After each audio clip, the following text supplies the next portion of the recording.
I first heard your story decades ago. I told you last night when we went out to dinner. I've seen pretty much every interview you've ever given. I've followed the story incredibly closely. Mm-hmm. But for people who don't know the story, let's give them the bullet points. You used to work at Area 51. And Area 51, you went like, huh? Well, we want to be accurate. Okay. Area S4. S4. Okay. It's about 15 miles south of Area 51. Okay. But, you worked in how would you describe it? I guess within the Area 51 compound. You can call that a subset of Area 51. And you got that job. Before that, you were working... Before that, I had worked at Los Alamos right. National Labs in New Mexico. And you were involved in what kind of work there? Nuclear weapon development, physics. I mean, they do everything there. So how do they approach you to say, hey, Bob, why don't you come on out to the Nevada desert? Well, the way this went down was, at that time, it was 1982, I had put a jet engine in my Honda, and Los Alamos put it on the front page of the paper. It said, Los Alamos man, physicist at the lab, built this 200-mile-an-hour, Honda jet car that I drove to work every day. So I was known in Los Alamos, the guy with the weird car, and you could hear it from a mile away. Anyway, the day that came out on the front page of the paper was the day Edward Teller, the father of the hydrogen bomb, was giving a lecture down there at the lab. And we didn't have much going on that day in our group, and I asked if I could go down there.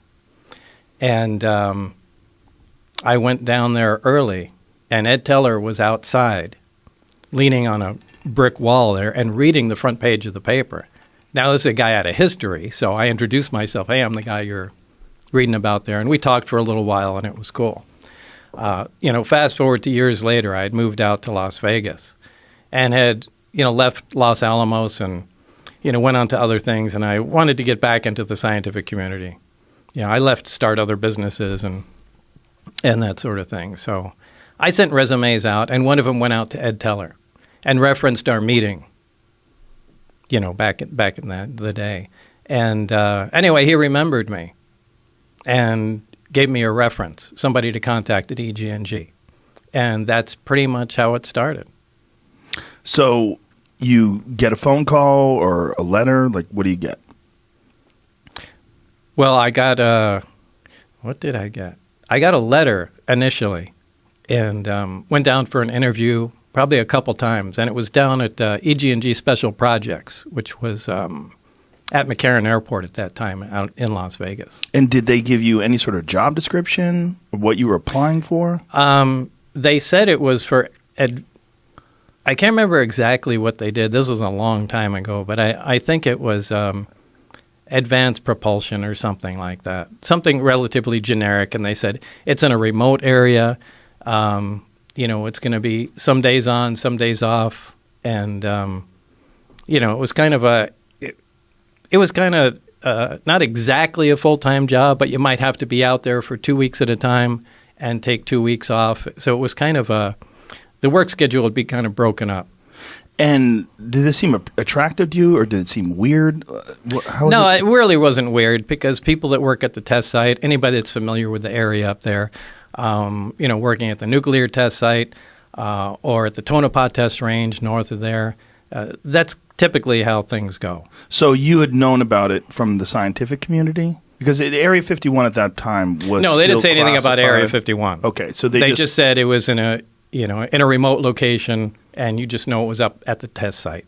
Right. So, but there was no mention of Area 51 at that time. So they've done hundreds of nuclear tests in Nevada. That whole area there's giant chunks of Nevada that people. Yeah, there's a big piece of Nevada, and it's split up into different areas. There's a nuclear test site. There's Area 51. There's the Tonopah test range north of that. There's little sub-areas. There's areas where they test chemical weapons and things like that. So it's all broken up as a gigantic test area. So take me back to first day on the job. You accept a job. They take you out there. Yeah. it's the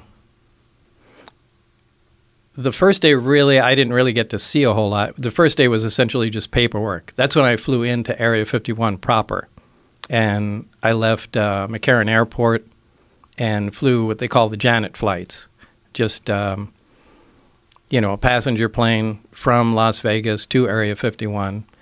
And it was really just going through a mountain of paperwork that day, from security clearances to, it was like 2 or 3 hours of just solid paperwork. And that was really an uneventful first day.